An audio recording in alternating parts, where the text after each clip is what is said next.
And also they perfected releasing toxic chemicals like Agent Orange over many areas to defoliate land, trees, grasslands, and other areas.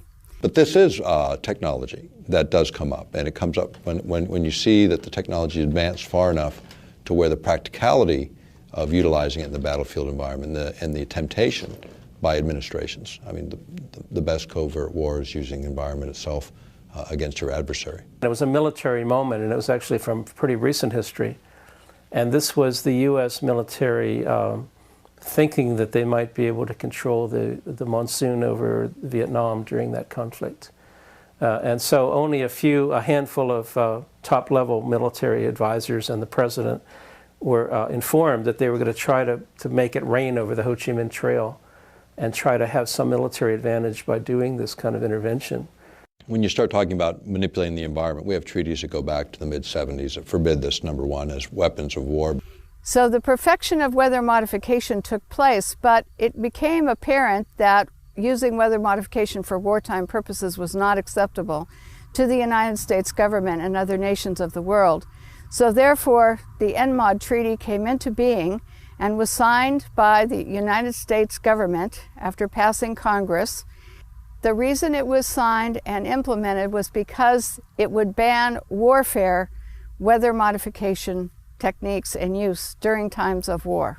Almost all of our treaties that we've signed, including the non-proliferation, counter-proliferation treaties, chemical treaties, the ones that were signed recently, last few years, back maybe a decade now, I guess time goes.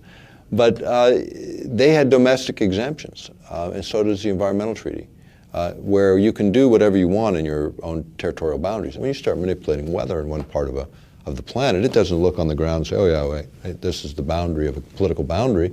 It fails to recognize those. So you start to talk about geophysics and manipulating the planet itself, then it's a question of those kinds of exemptions shouldn't even be allowed. Meteorology and the military have a very long history, as I said, and it goes into the strategic advantage that multiplies your traditional force, that is your armament, into using nature to your advantage as well.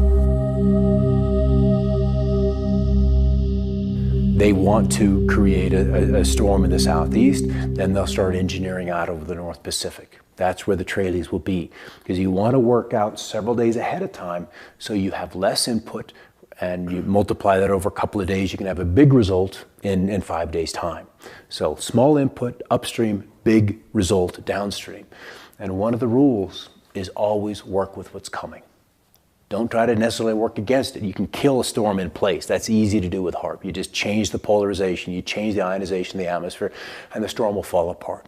It will affect the setting up of the storm tracks, the jet stream, the location of the storms. And so you end up with an intervention on the solar side of things would pretty directly begin to affect the weather patterns. And so climate control, or attempted climate control, and weather control rely on this very large spectrum of intervention. It's also true that if you can forecast climate, you can control a lot of futures markets, and you could know if you had the best information, or if you had some leverage over what the climate system is going to turn out to be, you would be able to invest in advance in all your crop futures and your agricultural activities, and not just agriculture, but weather effects. I think it's something like 80% of the U.S. economy is weather sensitive, and so all kinds of businesses would like to see some weather edge, some advantageous information that they would have. It's absolutely entirely possible to profit from the weather.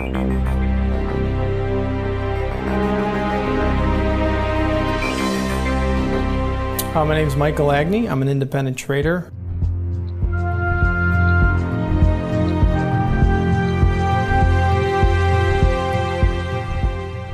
Trading commodities at the CME Group, member of the Chicago Board of Trade, and have traded derivatives and futures cash for over 15 years. Weather derivatives are financial instruments that firms would use to hedge risk concerned with adverse weather conditions. The first weather derivative was originally traded by Enron back in 1997. Weather derivatives started in 1999 at the CME Group. Big utilities, reinsurers to hedge against hurricanes or tornadoes or flooding, some sort of catastrophe, hedging against a cooler summer or a warmer winter. let's just say I was insuring a product for $5 million, no matter what it was. Let's say if I was a utility company, a farmer, whatever it was. Let's say I had $5 million worth of crop, but I can do derivatives that are worth double that amount, and I can control the effects to where I collect on the insurance that's worth $10 million as opposed to selling the crop for $5 million. Yes, I could definitely profit from that. 2010, 2011, Southern Illinois, Missouri, those, you know, we had a high peak of tornadoes and those types of adverse weather conditions definitely raised the price of commodities as well as drove the volatility, which also raises the price of commodities. You're going to make more money if a crop fails. You're creating insurance that's over the price of what your crop is worth, let's say. So if you can control the weather, you control how these products grow. And if you had an insight to how these products were actually seeded and what products you use to actually grow those items, corn, soybeans, and you can control that market, it's unlimited profit potential if you can control the weather. If you want to send, cold into the Midwest, you buy up pipeline capacity, you buy up options on heating and cooling degree days, you buy derivatives off of rainfall. There are mechanisms that you can make hundreds of billions of dollars annually and defray a huge chunk of the cost of this just on the Chicago Mercantile Exchange, playing with derivatives in the weather market. Weather derivatives are basically, you're betting that there's going to be a weather disaster, and you're betting that it's going to occur within a particular time frame in a particular location, and then, the money that you put up basically is like a bet. It's like a wager, saying that this incident's going to happen here, and then when it does happen, there's a big payoff. And that big payoff is something that motivates people to continue to participate in this kind of thing and maybe even feed the very process that's causing the bad weather to happen. Particularly if there's a connection between the people that are seeding the clouds and the people that are making investments. This is a new opportunity. It's a new tool for investors.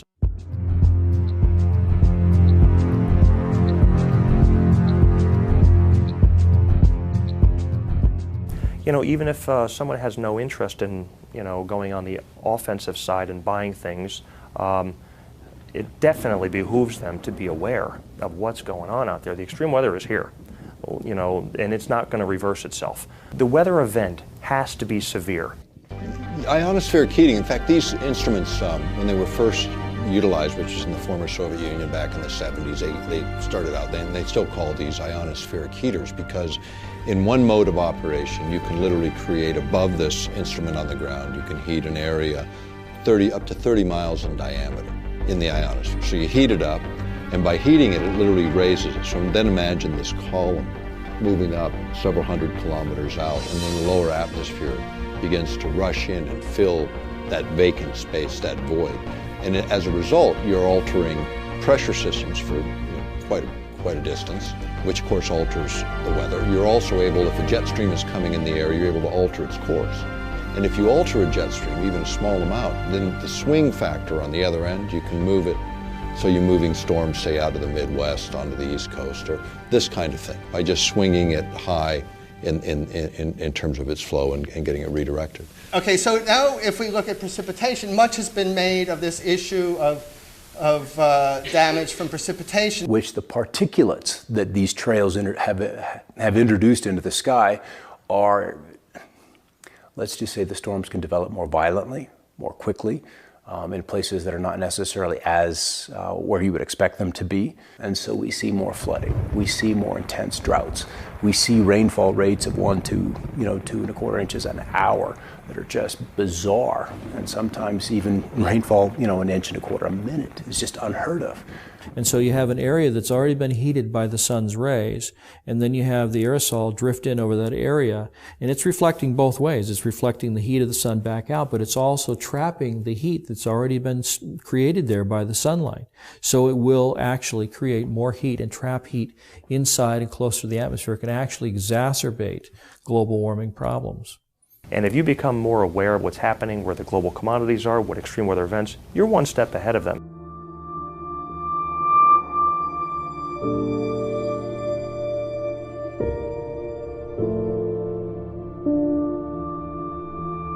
The nature of the risk and our ability to respond to the risk is much greater in the case of the scenario that might involve large-scale regional agricultural disruption lasting a number of years. So the agenda was drought. The agenda was to kill the storm, at least in that one particular spot. You see a tremendous and significant loss of property and crop production. Many times this will cause farms to go out of business.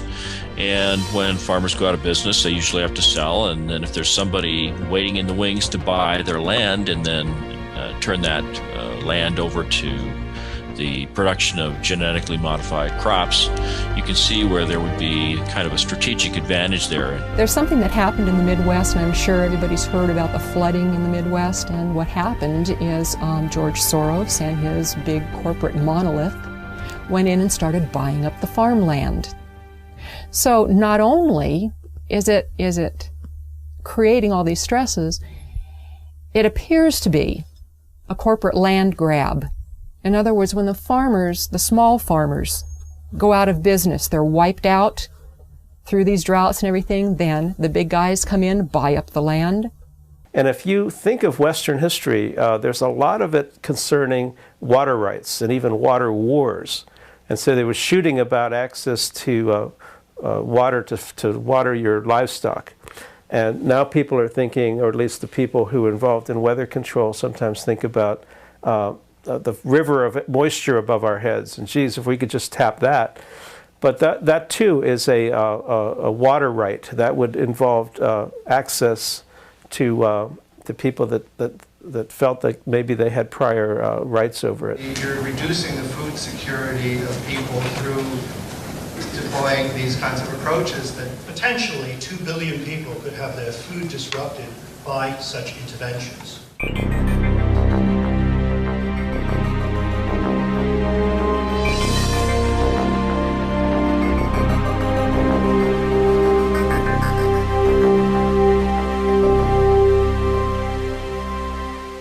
I've been an organic farmer my entire life.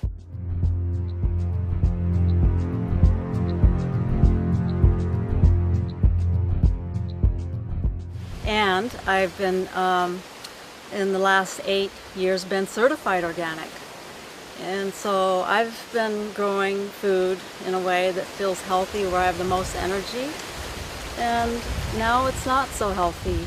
I want to pass a really nice, healthy soil, rich soil, earth on to the children and have it be fertile.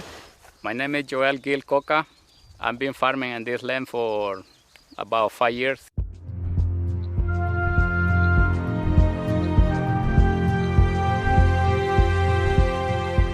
Since 2007, and I'm certified organic since 2001. 10 years ago, when I started working for myself, we can grow cilantro, no problem. We can grow basil, no problem. We can grow Chinese cabbage without get trouble, or any vegetable. But 10 years after, 5 years after, that everything started declining. Could you add some of the environment that affect a large population? The answer is absolutely yes. I started seeing chemtrails being laid overhead more frequently and noticing the change in the crop production. What we see in our area, anytime there's convective clouds, anytime there's a large cumulus cloud forming and beginning to rise, we hear aircraft in the vicinity, we see them actually flying over these convecting clouds, and then in a very short time, before those clouds generally will drop any precipitation, we'll see the entire cloud more or less dissolve into what looks like a massive smoke bank. If you can control the weather, then you can control where the rain falls or where it doesn't fall. And if you can do that, then you can control whose crops survive and whose crops thrive. And if you happen to be favoring a corporation or a group of corporations that are flooding the market with genetically modified crops, you can see how manipulating the weather can actually change the market share that one or more corporations have. And there's lots of different ways that you can do it. You can do it by denying precipitation or by giving too much. You can cause, unusually large hailstones to come out of the sky and completely obliterate a crop of corn. There's lots of different ways